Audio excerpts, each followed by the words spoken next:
different shades of my husband.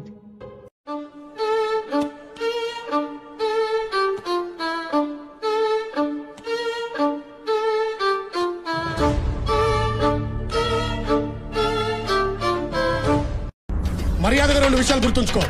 Number 1, అమ్మ తోడు అడ్డంగా నరికేస్తా. నంబర్ 2, నేను చెప్పాను నీకు ఏం చేసుకున్నా చేసుకోపా. ఏం డిస్కషన్ ఏంటి ఇక్కడ? అసలు మిమ్మల్ని మ్యాప్ లో లేకుండా చేద్దామని వచ్చానన్నా. ఈ సింహాద్రి మీ సమేత చెయ్యేస్తా. పాతాళం నుంచి అగ్నిపర్వతం బద్దలై పైకి వస్తుంది.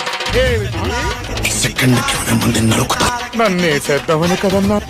నీకు రోజు రోజుకి పంచులు ఎక్కువైపోతున్నారు. ఏమిటండి మీరు మాట్లాడేది? నువ్వు సొల్లాపు బే. Everything simple. అసలు మన గర్ల్ ఫ్రెండ్ అంటే ఎలా ఉండాలో తెలుసా? ఏమిటి సిగ్గుపడుతున్నారా? క్యారెక్టర్ కొత్తగా ఉందని ట్రై చేశాను, లోపల ఒరిజినల్ అలాగే ఉంది.